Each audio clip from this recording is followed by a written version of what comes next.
Reading of the Declaration of the Dicastery for the Doctrine of the Faith, Dignitas Infinita, on Human Dignity, 8th of April, 2024. The Declaration, Dignitas Infinita, on Human Dignity, Introduction. 1.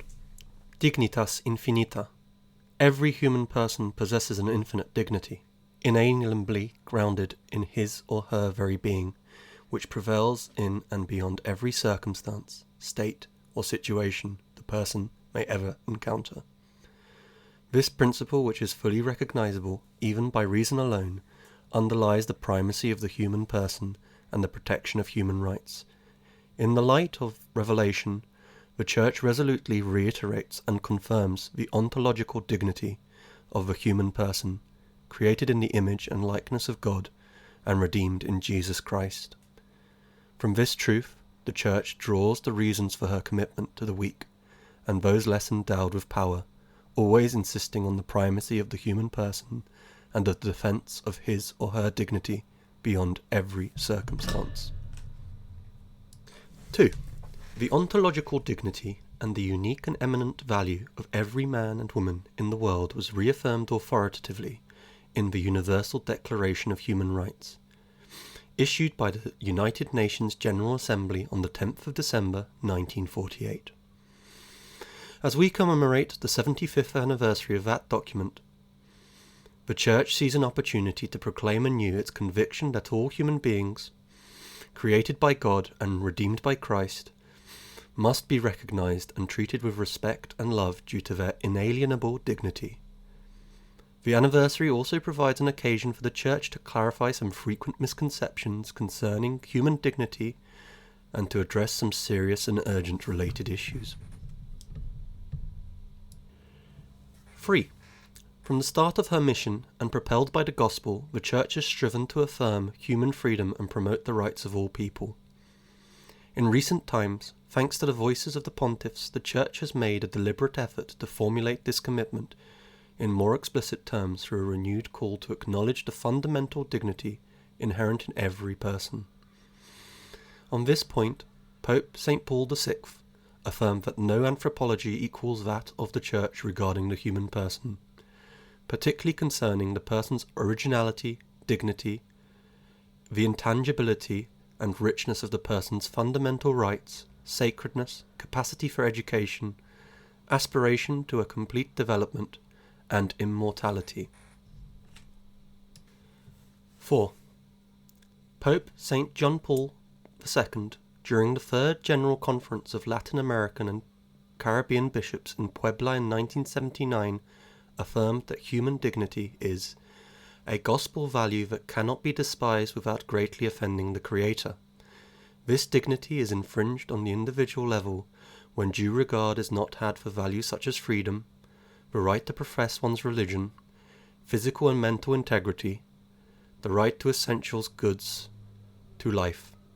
It is infringed on the social and political level when man cannot exercise his right of participation, or when he is subjected to unjust and unlawful coercion, or submitted to physical or mental torture, etc. If the Church makes herself present in the defence of, or in the advancement of human dignity, she does so in line with her mission, which, although it is religious and not social or political, cannot fail to consider man in the entirety of his being. 5. In 2010, addressing the Pontifical Academy for Life, Pope Benedict XVI declared that human dignity is a fundamental principle which faith in the crucified and risen Jesus Christ has always defended, especially when, in respect to the simplest and most defenceless people, it is disregarded. On another occasion, speaking to economists, he stated that the economy and finance do not exist for their own sake. They are only an instrument or means. Their sole end is the human person, and his or her total fulfillment and dignity. This is the only capital, and it is right to safeguard. 6.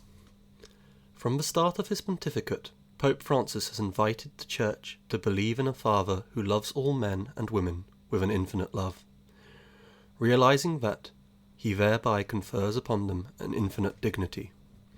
He has strongly emphasized that such immense dignity is an original datum, something given, that is to be acknowledged faithfully and welcomed with gratitude.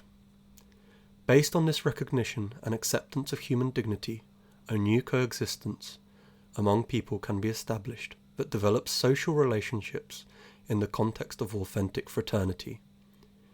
Indeed, only by acknowledging the dignity of each human person can we contribute to the rebirth of a universal aspiration to fraternity. Pope Francis affirms that the wellspring of human dignity and fraternity is in the gospel of Jesus Christ. But even human reason can arrive at this conviction through reflection and dialogue, since the dignity of others is to be respected in all circumstances, not because that dignity is something we have invented or imagined, but because human beings possess an intrinsic worth superior to that of material objects and contingent situations. This requires that they be treated differently. But every human being possesses an inalienable dignity is a truth that corresponds to human nature apart from all cultural change. Pope Francis concludes, human beings have the same inviolable dignity in every age of history, and no one can consider himself or herself authorized by particular situations to deny this conviction or to act against it. From this perspective, Pope Francis's encyclical Fratelli Tutti constitutes a kind of Magna Carta of our contemporary tasks to protect and promote human dignity. A fundamental clarification. 7. There is widespread agreement today on the important and normative scope of human dignity, and on the unique and transcendent value of every human being. However, the phrase, the dignity of the human person, risks lending itself to the variety of interpretations that can yield potential ambiguities, and contradictions that lead us to wonder whether the equal dignity of all human beings is truly recognized, respected, protected, and promoted in every situation. This brings us to recognize the possibility of a fourfold distinction of the concept of dignity: ontological dignity, moral dignity, social dignity, and existential dignity. The most important among these is the ontological dignity, that belongs to the person as such simply because he or she exists and is willed, created, and loved by God. Ontological dignity is indelible and remains valid beyond any circumstances in which the person may find themselves. When we speak of moral dignity, we refer to how people exercise their freedom. While people are endowed with conscience, they can always act against it.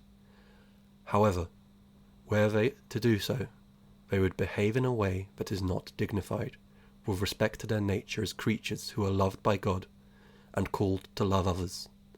Yet, this possibility always exists for human freedom, and history illustrates how individuals, when exercising their freedom against the law of love revealed by the gospel, can commit inestimably profound acts of evil against others. Those who act this way seem to have lost any trace of humanity and dignity. This is where the present distinction can help us discern between the moral dignity that de facto can be lost, and the ontological dignity that can never be annulled. And it is precisely because of this latter point that we must work with all our might, so that all those who have done evil may repent and convert. 8. There are still two other possible aspects of dignity to consider: social and existential. When we speak of social dignity, we refer to the quality of a person's living conditions. For example, in cases of extreme poverty, where individuals do not even have what is minimally necessary to live according to their ontological dignity, it is said that those poor people are living in an undignified manner. This expression does not imply a judgment on those individuals, but highlights how the situation in which they are forced to live contradicts their inalienable dignity. The last meaning is that of existential dignity, which is the type of dignity implied in the ever-increasing discussion about a dignified life and one that is not dignified.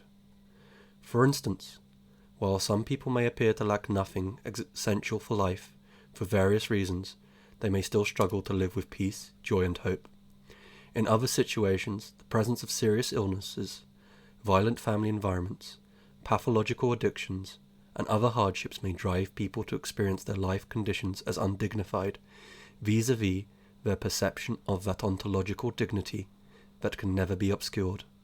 These distinctions remind us of the inalienable value of the ontological dignity that is rooted in the very being of a human person in all circumstances. 9. Finally, it is worth mentioning that the classical definition of a person as an individual substance of a rational nature clarifies the foundation of human dignity. As an individual substance, the person possesses ontological dignity, that is, at the metaphysical level of being itself. Having received existence from God, humans are subjects who subsist. That is, they exercise their existence autonomously. The term rational encompasses all the capacities of the human person, including the capacities of knowing and understanding, as well as those of wanting, loving, choosing, and desiring. It also includes all corporeal functions closely related to these abilities. Nature refers to the conditions particular to us as human beings, which enable our various operations and the experiences that characterize them. In this sense, nature is the principle of action. We do not create our nature. We hold it as a gift, and we can nurture, develop, and enhance our abilities. By exercising the freedom to cultivate the riches of our nature, we grow over time. Even if a person is unable to exercise these capabilities due to various limitations or conditions, nevertheless, the person always subsists as an individual substance with a complete and inalienable dignity. This applies, for instance, to an unborn child, an unconscious person, or an older person in distress.